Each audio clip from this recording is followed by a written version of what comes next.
many of you, as you watch Outsiders on a Sunday morning, will be having breakfast. But will you be having the sort of breakfast that Richard Marles enjoys? $115 was the cost of his breakfast. How many people there? How many people? Oh, it was just him. Just him. Just him. Just him for breakfast. $115 for him. How many Bloody Marys was on the tab? And I think they watched his socks as well or something. But well, when the taxpayer's paying, I guess you don't worry about a $20 orange juice. You pay $20 for one glass of orange juice.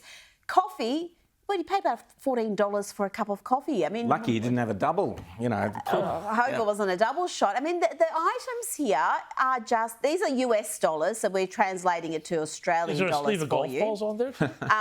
But this is just obscene to be spending over $100 for one person for breakfast. When you know the taxpayer's picking up the bill, you would think you would be at least go, okay, maybe I'll just... we'll have the coffee and not the orange juice as well, given it's 20 Australian dollars for one glass. What? Well, someone who can fill us in perhaps on what politicians should be having for breakfast is, of course, Senator Matt Canavan from Queensland. Great to see you, Matt. You're there out in the country now. Many politicians would not recognise the scene behind you because it's not the Canberra bubble and it's not an inner city suburb like Marrickville. But this is the real Australia you're speaking to us from.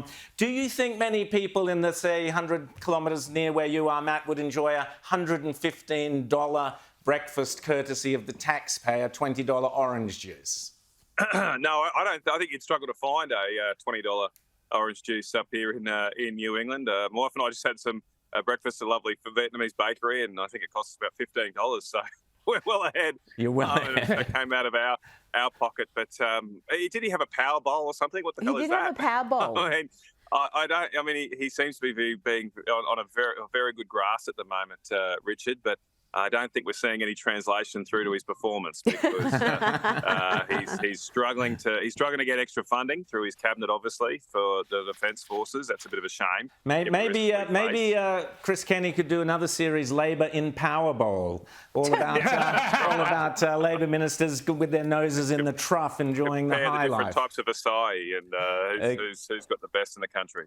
Exactly. Now, Matt, we got you on to talk about net zero. So on Melbourne Cup Day, while the nation was, distracted with horses, farting horses, I imagine, Labor decided to release its net zero policies, which, of course, flew under the radar. But this involves, and I'm glad you are standing in the country there, because this involves a massive hit and potential destruction to farming, to industries, to agriculture, to land.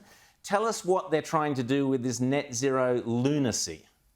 Well, the Labor Party signed up to this global methane agreement last year. They did so a bit quietly, like they've done this week. And under that agreement, they've got to cut methane emissions by 30%.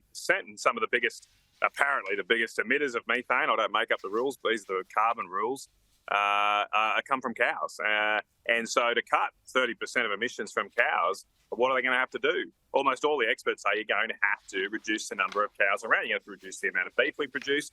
You're going to have less income and economic opportunity out here in country areas. That's exactly what's happening in Europe, where they're implementing these policies. Right now, the Netherlands is doing this very thing, and they're openly looking to buy back and cull the 30% of their cattle herd. Now, the Labor Party is still saying, we're not going to do that. It's all okay. But that's what they said last year when they signed up to this agreement. They said, we won't do anything about it. It's just an agreement. It won't actually translate to anything. And then, as you say, this week they've announced that no, the Agriculture Minister has said the Agriculture Ministry has to cut their emissions by 30%. We're going to make sure they do it. We're just yet to see exactly which parts of the country are going to be hit by this policy.